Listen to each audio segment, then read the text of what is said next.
This is Brad Harvey with Harvey Investment Management. Today we're going to talk about ROI, or return on investment. We get that question a lot every day. Not what is ROI, but am I getting a good return on my investment? Is my ROI good, bad, mediocre? And really we need to dive a little bit deeper before we have a good answer for you on whether or not you are getting a good ROI. The first thing that we want to look at is there are two different definitions of return on investment. The first one is the actual return. We call that a nominal return in the industry. It's just a flat number. I was up 4% year to date.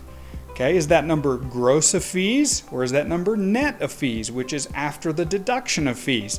I personally think it's a better idea to look at your returns after costs so that we have a better understanding of how you're doing. So we want to know what is the actual rate of return. Number two, we also want to know what has inflation been over that same period of time. Now, inflation typically is discussed in terms of CPI, which is the Consumer Price Index. It's published by the government. You can look it up on the web. It's very simple to find, but that really is the annual inflation rate for the increase in prices of a fixed basket of goods. Okay, it's a little bit complicated in how the basket works, and believe it or not, there's more than one basket. The government actually came out with a separate basket that's for retired folks, but we're not going to go into that right now. So remember, an actual rate of return is the hard number of how you did, preferably net after costs, and then the real rate of return is what is that number minus inflation over the same period of time. So that is what your actual rate of return is. To determine whether or not it's a good rate of return, we have to dig a little bit further into your financial plan. What return do you need to get in order to achieve your goals? So in a financial plan, we might say you need to average 6% per year until you get to retirement to retire on time. That's a policy rate of return. A policy rate of return that comes from your financial plan tells you what we need to be getting in order to be successful. We can also talk about risk. Okay, because a nominal rate of return, or a real rate of return, or a policy rate of return is also driven by risk.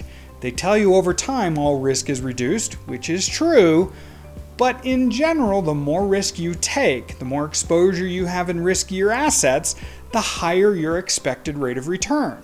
Now, there are certainly lots of complicated math formulas that we can put together to talk about this in more detail, but remember, it's not just your nominal rate of return or your real rate of return, but we want to have some idea of where's your risk. In the industry, we look at standard deviation and some other metrics, which again, I'm not going to go into in great detail here. The other thing that we want to be aware of as we're examining our rate of return is what are the benchmark performances over the same period of time. Frequently you hear about the S&P 500, which is the Standard & Poor's 500. It's an index of 500 companies that Standard & Poor's has come up with to determine how large companies are doing in the United States. It's a very common index. We also have the CPI, which we discussed before, and when we're talking about fixed income, typically we talk about the Barclays Aggregate Index, which is a bond index rate, and we also talk about the 10-year Treasury yield. So these are all things that feed into our analysis of how is my rate of return doing. So if you have 100% of your money in bonds, then perhaps we should be looking at the Barclays Aggregate Index as an appropriate benchmark to determine how you have done. If you're 100% in US large cap stocks, then perhaps it's a good idea to look at the Standard & Poor's 500 as a benchmark to give you some idea of where you stack up. So remember, it's not just your nominal or actual rate of return. We want to take off the rate of inflation. We want to make sure we take off fees. Then we want to compare that to what is your required rate of return from your financial plan, and how is that done versus benchmarks. I know that seems like a lot of alphabet soup, but you can get through this, I promise. So this is Brad Harvey with Harvey Investment Management, talking today about return on investment. Thank you and have a great day.